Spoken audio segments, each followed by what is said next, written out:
was just absolutely extraordinary. Didn't traumatise me, thankfully.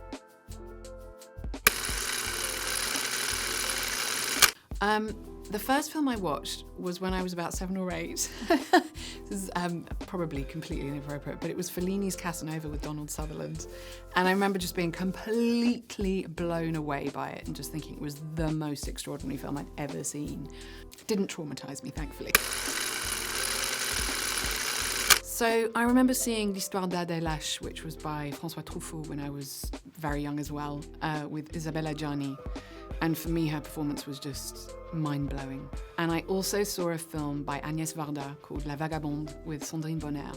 And those two actresses just made me think, I have to do this. They just had such absolute commitment, passion, and truth. There's an incredible film which is not as well known as his other films by Fellini called The Nights of Cabiria, which he made with his wife.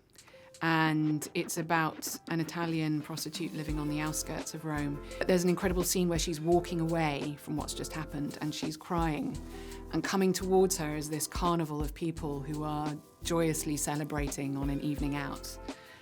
And that counterbalance or that counter rhythm of emotion, but also movement and tempo that Fellini uses for me is just one of the most extraordinary scenes in cinema I think I've ever seen.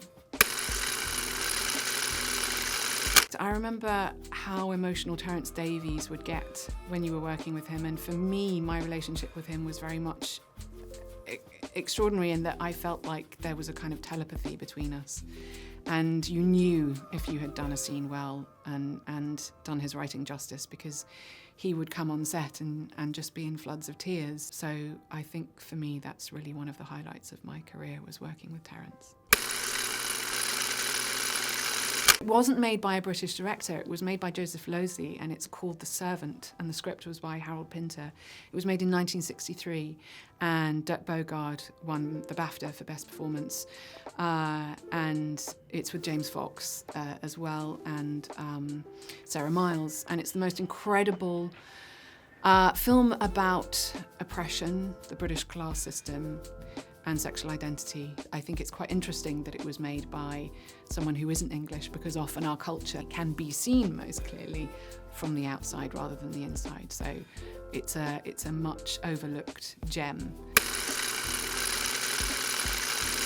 It's a really difficult choice between There Will Be Blood, which was scored by Johnny Greenwood of Radiohead, which is directed by Paul Thomas Anderson and has one of my favourite actors, Daniel Day-Lewis, in it. And that, to me, is extraordinary because it's very inspired, I'm guessing, by Arvo Pärt, who's one of my favourite composers, and it has an integrity to the film.